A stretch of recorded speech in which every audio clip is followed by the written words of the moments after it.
It's time for the Douglas Coleman Show.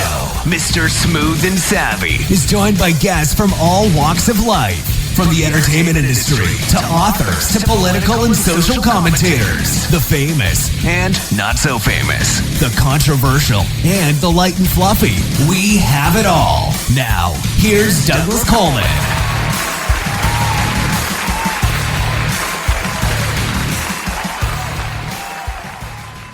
Okay, please welcome to the Douglas Coleman Show, Hollis Morrissette. Hello, Hollis. How are you? I'm doing well. Thank you so much. How are you?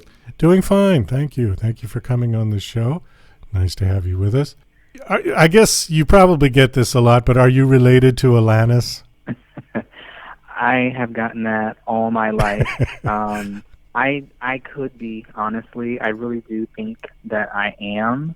I don't know. I mean, I am multiracial, so it is possible. But since elementary school, they're always like, "Oh, is that your cousin, or is that someone in your family?" And not a day goes by. I've always gotten that question. So I think at some point, by the time I got to middle school, I was like, "Yeah, we're cousins." Okay. Well, she's Canadian, right? She is Canadian. Okay, and you are American, I assume, yeah? I am American. However, I grew up in Michigan in a small town called Lansing, which is the capital. That's where I was born. And if anyone knows what Michigan State University is, that's where that resides. And so I say that because during the summers growing up, several summers, my family and I used to vacation in Canada. And it's just a drive across the border, so it really wasn't long. Aha. Well, there could be the connection right there. Yeah? Yeah, definitely. Okay.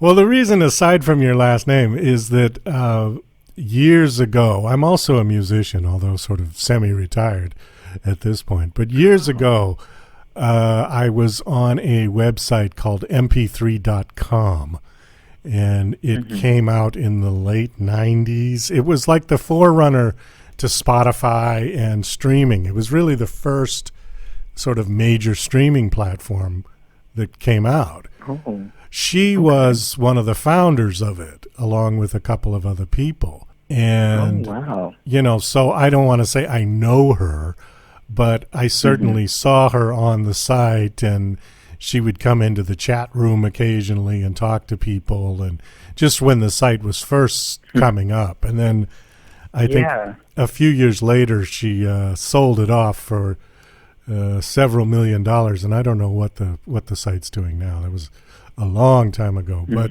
oh wow! So the fact that That's she's also memory. So the fact that she's also a musician, and you're a musician, a singer. So okay, well let's talk a little bit about you. So I see on your bio that. Singer and a songwriter, a producer, actor, published author, and former Mr. United States pageant title holder. Okay, now let's talk about that one for a second. Now, I have not seen a Mr. United States pageant. I do apologize, but I just have never seen one. That's okay. Is it like Miss America? I mean, do you have to go through these various sort of categories of, judgment? Or is it strictly like a bodybuilding sort of posing type of pageant? No, it's some people get that confused, which I'm totally used to it. Mr. United States is actually the male version or the brother organization to Miss USA. So if you know of Miss USA, Mr. United States is the male version. So yes, you do have to go through competition. So I had to go through a 16-week competition.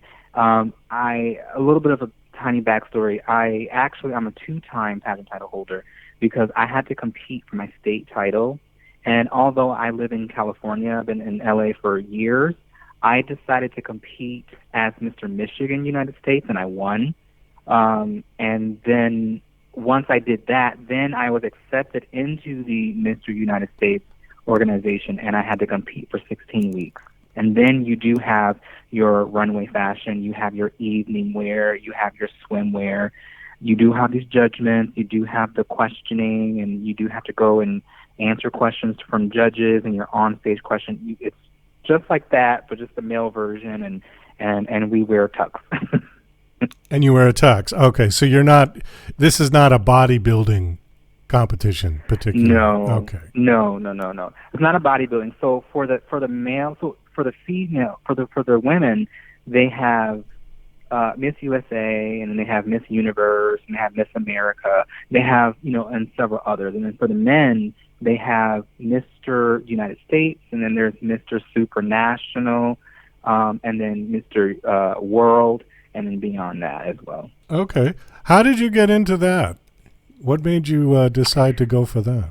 I have manifested that since I was 13. I'm in my 20s now, and I won that title in 2020, so right during the pandemic.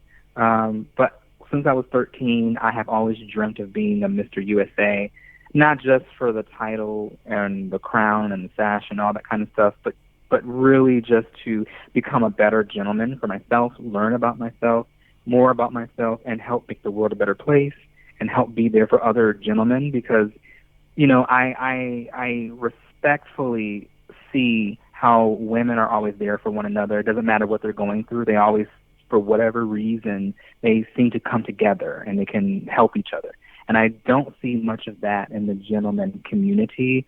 And I said I would love for more men to be there for one another and pick each other up, and not feel that they have to, brush things off the shoulder or not talk about things or be in competition.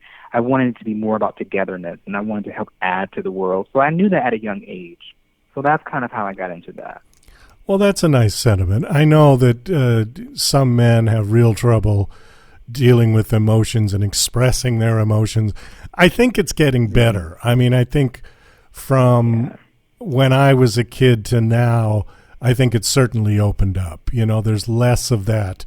Men don't cry, men don't show emotion. I don't think they're doing that as much anymore. I think men are allowed to be more of an emotional creature than we were before. I think it still exists, but I think it's getting better. It exists.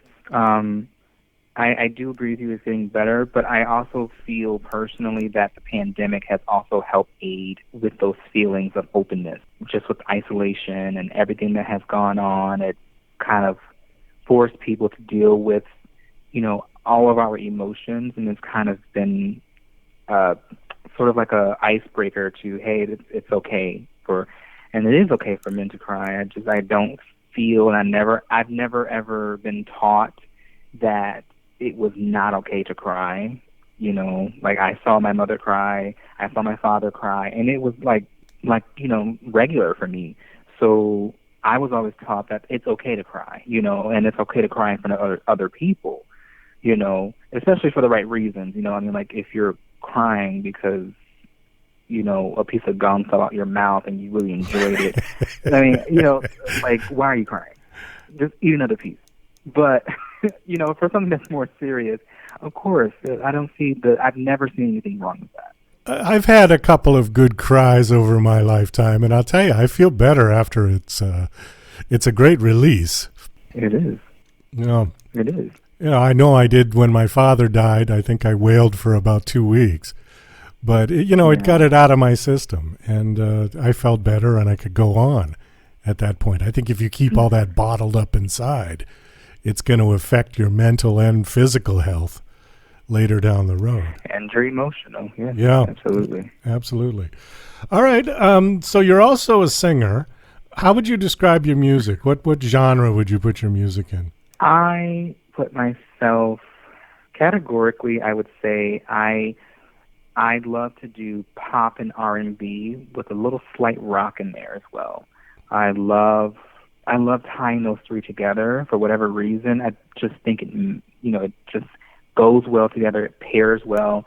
I love all of that, like the drums and the guitars and just different instruments. I've always, been in tune with instruments from the fifth grade all the way through graduating high school. I played the violin. So I've always loved instruments, and I love those three tied together. And I think because they all have so much meaning. And not saying that other songs and other genres don't have it, they do. But those stand out to me, and they just come more easily to me. Okay. You write your own material? You write your lyrics and your music? I write it all. I write my own lyrics. I rearrange my music. I do the pitch, the tune. I do my own background vocals. I mean, I own all the rights to my music. So that's why I say I'm the producer as well, because I do have a sound engineer and mixer who I do go in the studio and work with, but I'm there like, no, take this instrument out, add that tune, add this, add that sound effect. Whatever I need to do, I'm there. So I write everything from start to finish, and I'm just so hands-on with everything. That's how I love to do it. Let's see. The last thing I want to cover before we wrap this up is you've got a book out. It's a children's book, and it's called We Are Enough Friend, and enough is all in capital letters. What's the significance for that?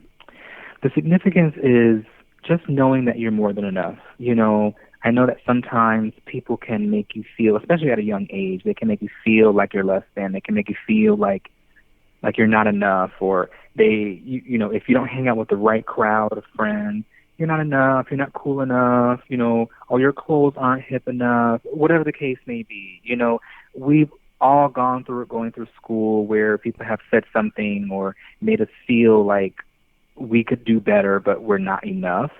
And I tie that in with the pandemic because that's when I first wrote it in 2020, where I looked at everything that was going on, and I said I couldn't imagine growing up where Christmas and Thanksgiving, Halloween and Memorial Day and all these other holidays were taken from me because of this virus, you know. And I said, oh, these kids are already going through so much, because as kids do, we all have, you know, kids can be mean.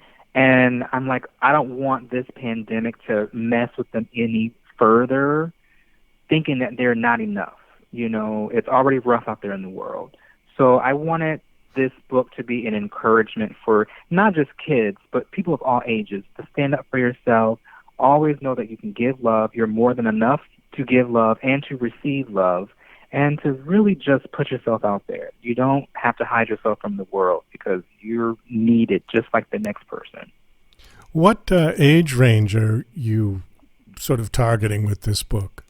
Although it's for any age, the age range, I put it as from, some would say kindergarten or preschool, but kindergarten through middle school. Kindergarten through middle school. Okay. Is it illustrated? Is it? Do you have animation or illustrations in the book, or is it just all text? There are. Yeah. Nope. I have done everything from scratch with that book as well. The characters I designed from the ground up. I drew them out, how I wanted them to look, all their clothing. They do go on adventures, so you can imagine just from being at home to the ice cream shop, pool, school, just different places. Everything. In addition to illustrations, there are also great messages in the book as well. Is the book out now? Is it available?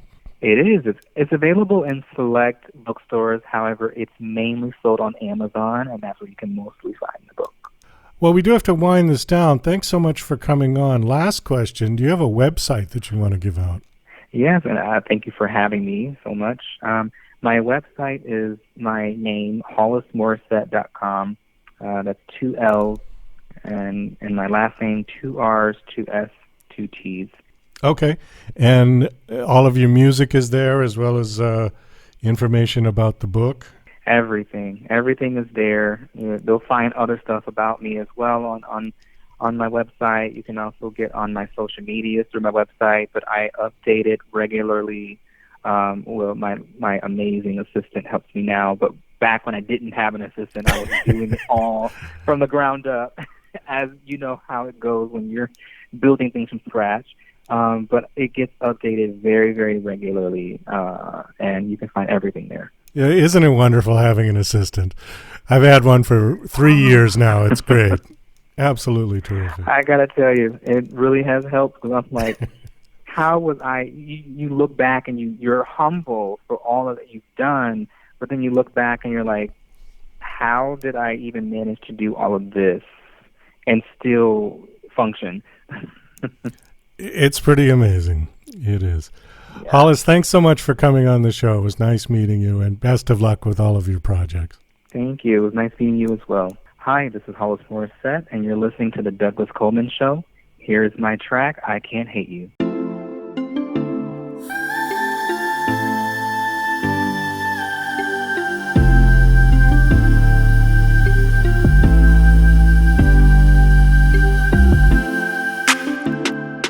I can't hate you.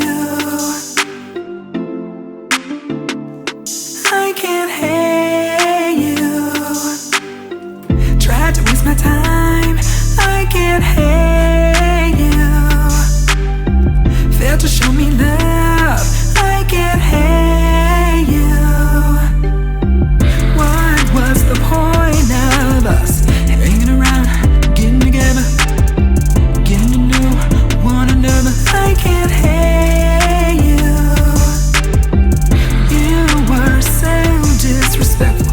I didn't know that was you. You tried to break me down, but it didn't work. Tried to waste my time. I can't hate you. Failed to show me love. I can't hate you. Tried to waste my time. I can't hate you. Failed to show me love. I can't hate you. I saw everything you did. Lying to me, stealing from me. Never say you're free to take from me. I can't hate you. Tried to waste my time. I can't hate you. Failed to show me love. I can't hate you. You were so disrespectful. I didn't know that was you. You tried to break me down, but it didn't work. You were so disrespectful. I didn't know that was you. You tried to bring me down,